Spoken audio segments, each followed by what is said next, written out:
ಸಂಸತ್ತಿನಲ್ಲಿ ಸೋಮವಾರ ರಾಹುಲ್ ಭಾಷಣಕ್ಕೆ ಆಡಳಿತಾರೂಢ ಬಿಜೆಪಿ ಬೆಚ್ಚಿ ಬಿದ್ದಿದೆ. ಸರ್ಕಾರ ಎಲ್ಲ ವಲಯದಲ್ಲೂ ಕಂಡಿರುವ ವೈಫಲ್ಯವನ್ನ ಎತ್ತಿ ಎತ್ತಿ ಹೇಳಿದ್ದಾರೆ ರಾಹುಲ್. ಅವರ ಯಾವ ಮಾತನ್ನೂ ತೆಗೆದುಹಾಕುವ ಸ್ಥಿತಿಯಲ್ಲಿಲ್ಲದ ಬಿಜೆಪಿ ನಿಜಕ್ಕೂ ಕಂಗಾಲಾಗಿದೆ. ಈ ನಡುವೆನೇ ಈಗ ಸಂಸತ್ತಿನಲ್ಲಿ ಮೋದಿ ಭಾಷಣಕ್ಕೆ ಮೊದಲೇ ಸರ್ಕಾರಕ್ಕೆ ಮತ್ತೊಂದು ಆಘಾತ ಆಗಿದೆ. ಅದು ಮೋದಿಯವರ ಮಿತ್ರ ಅಮೆರಿಕ ಅಧ್ಯಕ್ಷ ಡೊನಾಲ್ಡ್ ಟ್ರಂಪ್ ಕೊಟ್ಟಿರುವ ಆಘಾತ.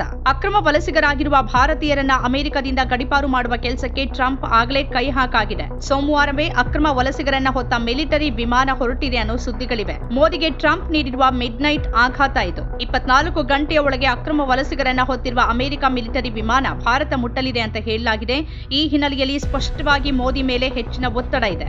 ವಿಪಕ್ಷ ನಾಯಕನ ಸವಾಲುಗಳಿಗೆ ಉತ್ತರಿಸಬೇಕಿದ್ದ ಮೋದಿ ಈಗ ಟ್ರಂಪ್ ನೀಡಿರುವ ಆಘಾತದ ಪರಿಣಾಮವನ್ನು ಸಂಸತ್ತಿನಲ್ಲಿ ಎದುರಿಸಬೇಕಾಗಿದೆ. ಇಡೀ ಬಿಜೆಪಿ ಶಿಬಿರ ಮತ್ತದರ ಮಡಿಲ ಮೀಡಿಯಾ ಸಂಪೂರ್ಣವಾಗಿ ಆಘಾತಕ್ಕೊಳಗಾಗಿದೆ. ಅಮೆರಿಕದಲ್ಲಿ ಅಕ್ರಮವಾಗಿ ವಾಸಿಸ್ತಾ ಇದ್ದ ಭಾರತೀಯರ ಗಡೀಪಾರು ಬಗ್ಗೆ ಇಲ್ಲಿಯವರೆಗೆ ಮಾತನಾಡಲಾಗ್ತಾ ಇತ್ತು. ಆದರೆ ಈಗ ಅವರನ್ನ ವಾಪಸ್ ಕಳಿಸುವ ಪ್ರಕ್ರಿಯೆ ನಿಜವಾಗಿಯೇ ಪ್ರಾರಂಭ ಆಗಿದೆ. ಭಾರತೀಯ ಅಕ್ರಮ ವಲಸಿಗರನ್ನ ಹೊತ್ತ ಅಮೆರಿಕದ ಮಿಲಿಟರಿ ವಿಮಾನ ಕನಿಷ್ಠ 24 ಗಂಟೆ ಒಳಗೆ ಭಾರತವನ್ನ ತಲುಪುತ್ತೆ ಅಂತ ಅಮೆರಿಕದ ಅಧಿಕಾರಿಗಳು ದೃಢಪಡಿಸಿದ್ದಾರೆ. ರಾಯ್ಟರ್ಸ್ ಕೂಡ ಈ ಮಾಹಿತಿಯನ್ನ ಉಲ್ಲೇಖಿಸಿ ವರದಿ ಮಾಡಿದೆ. ಟ್ರಂಪ್ ಅಧಿಕಾರಕ್ಕೆ ಬರ್ತಾ ಇದ್ದಂತೆ ಅಕ್ರಮ ವಲಸಿಗರನ್ನ ಮಿಲಿಟರಿ ವಿಮಾನದಲ್ಲಿ ತುಂಬಿ ಅವರವರ ದೇಶಗಳಿಗೆ ಗಡೀಪಾರು ಮಾಡ್ತಿರೋದು ನಡೆದಿದೆ. ಈಗಾಗಲೇ ಕೊಲಂಬಿಯಾ, ಗ್ವಾಟೆಮಾಲಾ, ಪೆರು, ಹೋಂಡ್ರಾಸ್ ಮೊದಲಾದ ಕಡೆಗೆ ಅಕ್ರಮ ವಲಸಿಗರನ್ನ ಗಡೀಪಾರು ಮಾಡಲಾಗಿದೆ. ಕೊಲಂಬಿಯಾದ ಅಕ್ರಮ ವಲಸಿಗರನ್ನಂತೂ ಅತ್ಯಂತ ಕೆಟ್ಟ ಸ್ಥಿತಿಯಲ್ಲಿ ವಾಪಸ್ ಕಳಿಸಲಾಗಿದ್ದರ ಬಗ್ಗೆ ವರದಿಯಾಗಿತ್ತು.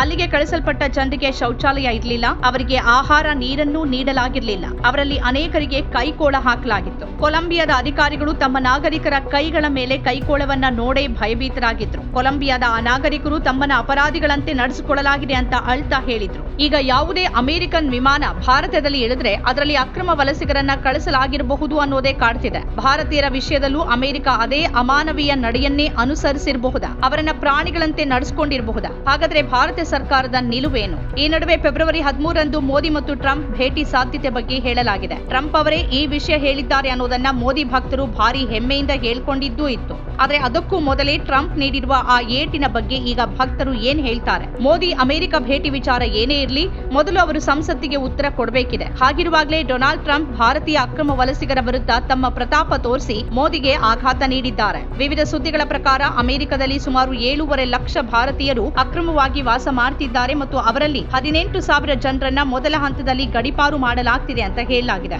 ಅಮೆರಿಕ ಎಷ್ಟು ಜನರನ್ನ ವಾಪಸ್ ಕಳಿಸುತ್ತೆ ಮತ್ತು ಅವರನ್ನ ಯಾವ ಸ್ಥಿತಿಯಲ್ಲಿ ವಾಪಸ್ ಕಳಿಸುತ್ತೆ ಅನ್ನೋದರ ಬಗ್ಗೆ ಇನ್ನೂ ಸ್ಪಷ್ಟತೆ ಇಲ್ಲ ಮತ್ತು ಟ್ರಂಪ್ ಹೇಳುವ ಯಾವುದನ್ನು ಈಗ ಲಘುವಾಗಿ ಪರಿಗಣಿಸೋಕೆ ಸಾಧ್ಯ ಇಲ್ಲ. ಈಗಾಗಲೇ ಟ್ರಂಪ್ 3 ದೇಶಗಳ ವಿರುದ್ಧ ನೇರವಾಗಿ ಕಾಲ್ಕೆದರಿ ನಿಂತಿದ್ದಾರೆ. ಮೆಕ್ಸಿಕೋದ ಮೇಲೆ 25% ಸುಂಕ, ಕೆನಡಾದ ಮೇಲೆ 25% ಮತ್ತು ಚೀನಾದ ಮೇಲೆ 10% ಸುಂಕವನ್ನು ವಿಧಿಸುವುದಾಗಿ ಹೇಳಿದ್ದಾರೆ. ಟ್ರಂಪ್ ಅವರ ಈ ಘೋಷಣೆಯ ನಂತರ ಕೆನಡಾ ಮತ್ತು ಮೆಕ್ಸಿಕೋದ ಅಧ್ಯಕ್ಷರು ಇದರ ಬಗ್ಗೆ ಬಹಳ ಬಲವಾದ ನಿಲುವನ್ನು ತೆಗೆದುಕೊಂಡ್ರು. ಆದ್ರೆ ನಂತರ ಎಲ್ಲರೂ ಹಿಂದೆ ಸರಿಬೇಕಾಯಿತು. ಯಾಕಂದ್ರೆ ಅಮೆರಿಕ ವಿಶ್ವದ ಅತಿದೊಡ್ಡ ಆರ್ಥಿಕತೆಯಾಗಿದೆ. ಡಾಲರ್ ಕುಸಿದ್ರೆ ಇಡೀ ಜಗತ್ತು ನಡಗತ್ತೆ. ಟ್ರಂಪ್ ತೀಕ್ಷ್ಣವಾದ ಮನೋಭಾವ ತೋರಿಸಿದ್ದಕ್ಕೆ ಟ್ರೂಡೋ ಹಿಂದೆ ಸರಿದ್ರು ಅಂತ ಹೇಳಲಾಗ್ತಿದೆ. ಕೆನಡಾ ಮಾತ್ರವಲ್ಲದೆ ಮೆಕ್ಸಿಕೋ ಕೂಡ ಇದನ್ನ ಒಪ್ಪಿಕೊಂಡಿದೆ.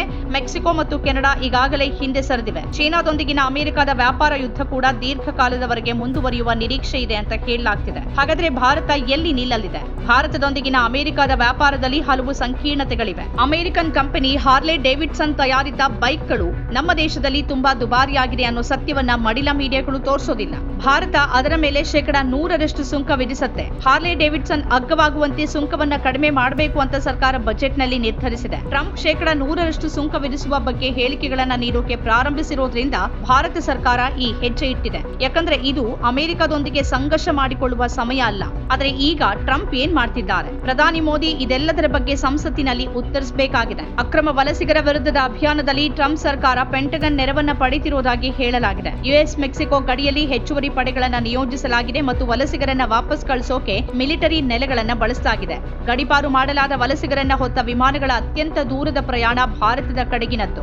ಭಾರತ ಮತ್ತು ಅಮೆರಿಕ ನಡುವಿನ ಅಂತರ ತುಂಬಾ ಹೆಚ್ಚಿರುವಾಗ ಟ್ರಂಪ್ ಸೈನ್ಯ ಸಹಾಯ ಬಳಸಿಕೊಳ್ತಿರುವುದು ಎಷ್ಟು ದೊಡ್ಡ ಮಟ್ಟದಲ್ಲಿ ಅವರು ತಯಾರಿ ನಡೆಸಿದ್ದಾರೆ ಅನ್ನೋದನ್ನ ತೋರಿಸುತ್ತೆ. ಉತ್ಪಾದನಾ ವಲಯದಲ್ಲಿನ ದೇಶದ ವಿಫಲತೆ ಬಗ್ಗೆ, ಚೀನಾದ ಮೇಲೆ ಅವಲಂಬಿತವಾಗಿರುವ ಬಗ್ಗೆ, ನಾವು ಚೀನಾಗೆ ತೆರಿಗೆ ಕಟ್ಟಬೇಕಾಗಿರುವ ಬಗ್ಗೆ ರಾಹುಲ್ ತೀಕ್ಷ್ಣವಾಗಿ ತಮ್ಮ ಸಂಸತ್ ಭಾಷಣದಲ್ಲಿ ಸರ್ಕಾರವನ್ನ ಕುಟುಕಿದ್ದಾರೆ. ಅದಕ್ಕೆ ಉತ್ತರ ಕೊಡಬೇಕಿರೋದ್ರ ನಡುವೆನೇ ಟ್ರಂಪ್ ಆಘಾತವನ್ನ ಮೋದಿ ಎದುರಿಸುವಂತಾಗಿದೆ. ಟ್ರಂಪ್ ಪ್ರಮಾಣ ವಚನ ಸ್ವೀಕಾರ ಸಮಾರಂಭದ ನಂತರ ಇಬ್ಬರೂ ನಾಯಕರು ಫೋನ್ನಲ್ಲಿ ಮಾತಾಡಿದ್ರು ಮತ್ತು ಅಕ್ರಮ ವಲಸೆ ಬಗ್ಗೆ ಚರ್ಚಿಸಲಾಯಿತು ಅಂತ ವರದಿಗಳು ಹೇಳಿವೆ. ಆ ಸಮಯದಲ್ಲಿ ಡೊನಾಲ್ಡ್ ಟ್ರಂಪ್ ಮೋದಿಗೆ ಸ್ಪಷ್ಟವಾಗಿ ಹೇಳಿದ್ರು ಮತ್ತು ವಲಸಿಗರನ್ನ ವಾಪಸ್ ಕರೆಸಿಕೊಳ್ಳುವಲ್ಲಿ ಭಾರತ ಸರಿಯಾದ ಕ್ರಮಗಳನ್ನ ತೆಗೆದುಕೊಳ್ಳುತ್ತೆ ಅಂತ ಹೇಳಿದ್ರು. ಶ್ವೇತಭವನದ ಪ್ರಕಾರ ಇಬ್ಬರು ನಾಯಕರ ನಡುವೆ ಸಕಾರಾತ್ಮಕ ಸಂಭಾಷಣೆ ನಡೆದಿತ್ತು ಮತ್ತು ಎರಡೂ ದೇಶಗಳ ನಡುವಿನ ಸಹಕಾರದ ಬಗ್ಗೆ ಚರ್ಚೆಯಾಗಿತ್ತು. ಈಗ ಟ್ರಂಪ್ ಮಧ್ಯರಾತ್ರಿಯ ಆಘಾತ ಕೊಟ್ಟಿದ್ದಾರೆ. ಮೋದಿ ಮಾತಾಡಬೇಕಾಗಿರೋದು ಮಾತ್ರ ಬಾಕಿ ಇದೆ. ನಮ್ಮ ಕಾರ್ಯಕ್ರಮಗಳನ್ನ ನೀವು ನೋಡ್ತಾ ಇದ್ರೆ ನಮ್ಮ ಚಾನೆಲ್ ಅನ್ನ ಸಬ್ಸ್ಕ್ರೈಬ್ ಮಾಡಿ, ಪಕ್ಕದ ಬೆಲ್ ಐಕಾನ್ ಒತ್ತಿ ನಮ್ಮನ್ನ ಬೆಂಬಲಿಸಿ. ಹಾಗೆ ನಮ್ಮ ಕಾರ್ಯಕ್ರಮಗಳನ್ನ ಲೈಕ್ ಮಾಡಿ, ಕಮೆಂಟ್ ಮಾಡಿ, ಅದನ್ನ ಬೇರೆಯವರಿಗೂ ವಾಟ್ಸ್ಆಪ್ ಮೂಲಕ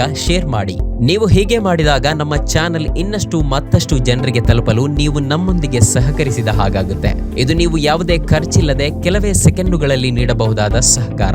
ಧನ್ಯವಾದಗಳು.